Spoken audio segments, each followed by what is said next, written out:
بسم اللہ الرحمن الرحیم۔ ناظرین، ایک دن ایک شیخ صاحب کے پڑوسیوں کی مرغی شیخ صاحب کے گھر سے گندم کھا گئی، تو انہوں نے مرغی کو پکڑا اور ذبح کر کے کھا گئے۔ اگلے دن پڑوسیوں کو مرغی نہ ملی تو انہوں نے شیخ صاحب سے پوچھا کہ آپ نے ہماری مرغی کہیں دیکھی ہے؟ شیخ صاحب نے غصے سے کہا کہ وہ ہمارے گھر کے دانے کھا گئی تھی، اس لیے میں اسے ذبح کر کے کھا گیا۔ اس پر پڑوسی بھی غصے میں گویا ہوئے کہ شیخ صاحب، آپ تو انتہائی نامعقول انسان ہیں کہ چند دانے کیا مرغی نے کھا لیے، آپ پوری مرغی ہی کھا گئے، حالانکہ چند دن قبل آپ کی بلی ہمارا 3 کلو دودھ پی گئی تھی، تو ہم نے کچھ کہا آپ کو؟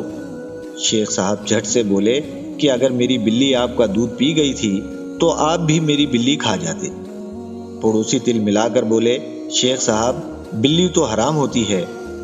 شیخ صاحب گویا ہوئے، تو دوسروں کے دانوں پر پلنے والی آپ کی مرغی کون سی حلال تھی؟ لیکن میں حوصلہ کر کے کھا ہی گیا نا۔ جنہوں نے کھانا ہوتا ہے وہ حرام حلال نہیں دیکھتے۔ ناظرین کرام، ایسا ہی کچھ حال ہمارے ملک کے سیاسی ملاؤں کا بھی ہے، جو کبھی عورت کی حکمرانی کو حرام قرار دیتے تھے اور پھر آج ایک عورت کے ساتھ ہی اتحادی ہیں، جو کہتے ہیں کہ اعتکاف میں بیٹھے لوگ بھی ان کی پارٹی کو ووٹ دینے کے لیے اعتکاف چھوڑ سکتے ہیں اور ان کی پارٹی کے علاوہ ووٹ دینا حرام ہے، وغیرہ وغیرہ۔ اصل بات یہ ہے کہ ان ملاؤں کے لیے سب حلال ہے۔ اللہ پاک ہم سب کو ہدایت عطا فرمائے، آمین۔ ناظرین، اگر ویڈیو پسند آئی ہو تو ویڈیو کو لائک اور شیئر ضرور کر دیجیے گا اور ہمارے چینل وائس آف چودھری کو سبسکرائب کر دیجیے گا۔ شکریہ۔